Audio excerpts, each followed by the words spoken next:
Good afternoon, folks. Trevor Thompson, TNT pressure cleaning. I'm going to take out one of my earplugs there, and I want to show you what the driveway looks like 45 minutes later. Now, all aggregate is not the same. Concrete comes in many different forms, and today a lot of the newer pours don't clean up as nice. But this is an old pour. However, it's about 20 years old. So it's still in the process of drying. And so I want to make that clear to you that, you know, it's not spectacular what you're about to see, but what you're about to see is a clean driveway free of organic matter. I didn't pour new slabs and it's not brand new concrete. The one thing that can be done is when this driveway dries, we can do an oxalic acid treatment to remove the rust, iron, and sulfur. Now, as you may remember, on the garage door, which is badly dilapidated, there was a huge stain from a misguided sprinkler head, and I want to show you what that looks like. But what we did was we ran her curbing from property line to property line. So if you take a look down here, you can see the curbing. Now, this is her 24-hour care hospice nurse. And but you can see the curbing, we ran all the way past the property line. So you can see where I stopped there, and her property line stops about right there. So we made it nice and clean for her, nice and pretty. You can see how nice that came out. And then over here we have the Pressure Pro 4200 PSI, beautiful machine. It's belt driven, love it. And so, you know, we did a little touch up on the mailbox there, made that look pretty, even though it's pretty bad. And the driveway is in the process of drying. But what I wanted to show you was that area that we had over here that you can see how oxalic acid. Now you're gonna have to burn that whole pad to get it nice and uniform. We've got some oil stains here that are really old, probably 15, 20 years old. But here is that area that was just heavily stained, including the molding here. So we cleaned all that up. We laid oxalic acid on there. I just used white ox in a spray bottle and sprayed it on. As soon as it evaporates in the rust, iron, and sulfur, then you rinse it off thoroughly. So we took care of all that. As you guys may remember, over here, we had all kinds of ferns growing inside of her hose. Her hose was badly kinked up, so I laid it in the front yard in the sun to stretch it out and so that I can roll it up and it'll look nice and neat. So we covered this whole area in through here that was just really bad. Now, I wasn't here to do a house wash. I simply was called to clean up the sidewalks. This whole area in here was black. This had a lot of mildew and algae, which gets really slippery when wet. So we cleaned all that up, and it will brighten as it dries. It's soaking wet right now, but I don't have a whole lot of time, so I figured I'd shoot this video really quickly. She had some stepping stones or some planter bed trims in here, and we just decided to clean those because we care. There was a lot of spider webs around in here, so we knocked all those down and that type of thing. But one of the things I want to talk to you guys about, especially for the guys out there on YouTube that are having problems with the DN-10 high pressure ball valve. It is a 3/8 inch ball valve. This is geared, I think, upwards of, well, I'm not going to go into specs right now, but what I want to show you is, and I have made the same mistake as well. I bought a knockoff DN-10, and on that ball valve, it's going to say 3/8 on both sides of it. That is not a DN-10, although it looks exactly like it. This is what you guys are going to be looking for. You want to make sure that your ball valve says DN-10. Yes, it is 3/8, but it will have their logo on it. And I'm going to show you in the trailer right now what a knockoff looks like. And you guys have been having a lot of trouble turning those. I've even heard of guys breaking out their channel locks because they can't shut their ball valve off. You're not going to loosen it up. I've taken it apart. I've switched it around. I've done a bunch of things from, you know, I won't get into specifics, but I was really frustrated because I paid the same amount of money for a high pressure ball valve that is just simply defective. And I know a lot of you guys out there have done the same. So make sure you're getting the DN-10. All right, I'm gonna walk you into the trailer. And today I basically used the surface cleaner. I used 50 foot of high pressure hose. I used 30 feet of siphon hose. I've got a little screen on this attachment here that I can just drop that into a bucket. This is a large size bucket. It's a little more than 5 gallons. It's probably pushing 6 1/4. gallons there, so I just put my solution in there. Always have yourself a backup machine and a backup surface cleaner in case you can't problem solve or troubleshoot and find the issue. We just used the X-Jet today.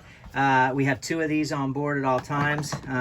That is a 4 gallon a minute turbo tip.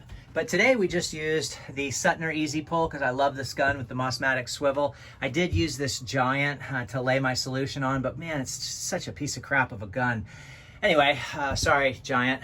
Don't mean to badmouth you. And, you know, it works, but, you know, you can see up here, you know, I've got 1, 2, 3, 4, 5. I've got multiple guns. I know what I'm talking about. I'm in the field all day long. I'm using these things.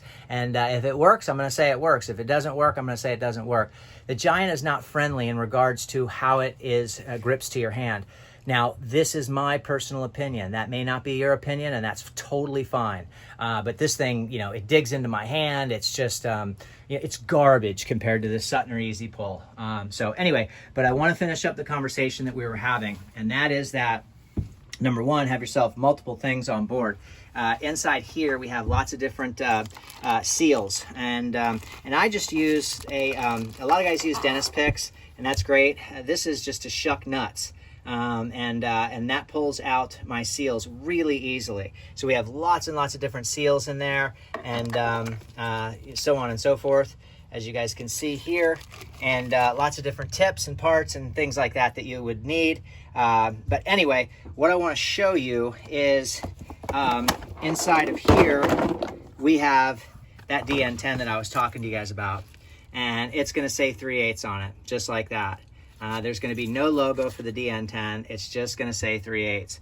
And this thing is a beast to try to turn on and off, especially when it's loaded with pressure. It's absolutely absurd and ridiculous. And I wish I could have got my money back on that, but they didn't offer to do that. These ball valves, they get caught on your shirt all the time.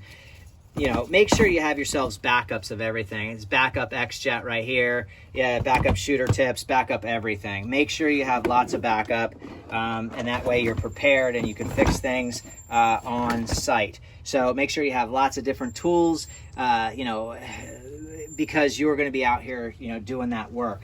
So what I really wanted to do is point out to you guys what's going on, because a lot of people have been complaining about the same thing. Everybody's been saying that they have bought a DN-10 and that DN-10 is defective. I don't know where they're being produced or machined, but I too have had the same problem. Nonetheless, look for that DN-10 logo. I'll walk you back there right now and let you see what that looks like, because it's really, really important. It seems to be a conversation that's ongoing. I've had a lot of guys in many different forums talking about this particular DN-10 ball valve and what seems to be the problem with it. So I'm going to show you guys once again. On the end of this high pressure hose, you're going to clearly see that it will say DN-10. Now this is... this would be my 3rd DN-10 since 2017. And, you know, I do use them improperly, which is to rinse at the end of my job, you know, to make things easier, faster. What I've found is that if you take your X-Jet with a 1-foot lance, I'll show you what that looks like in the trailer, attach a 1-foot lance to the end of your gun, put your X-Jet on the end of there, and use that to do your rinsing. You won't destroy your O-rings as fast, and as we all know, the more water rushes through something, the larger the orifice is going to become, and hence you're not going to get that type of pressure or reachability that you used to have. More volume is going to be pushing through there. It's going to lessen your height. And a lot of us, like I'm doing 5-story condos, and I'll use a brand new X-Jet, or I'll use a ladder saver shooter tip. And yeah, we're working off a lift, but we need, you know, all the height we can get. And sometimes, you know, we're on the ocean, and sometimes we're getting, you know, gusty breezes over 15 miles an hour, and you guys know how that works. So I have a bunch of different lances up here. This is where I hang all my different lances, but this is a 45, but attached to that 45, this is a 1-foot lance, and I'll attach that 1-foot lance onto the end of my gun, with my with my X-Jet. And that's what I'll do my rinsing with. So hope everyone's having a great day out there. If you have any questions or concerns, give me a call, 386-453-4213. Trevor Thompson, TNT Pressure Cleaning. Have a great day out there. Guys on YouTube, make sure to ask questions. I'll be sure to answer them just as quickly as I possibly can. And everyone out there on Facebook, thank you so much for all your likes and sharing my videos and that type of thing. Really appreciate it a lot. Have a great day, everyone. Keep cleaning. Christmas is right around the corner.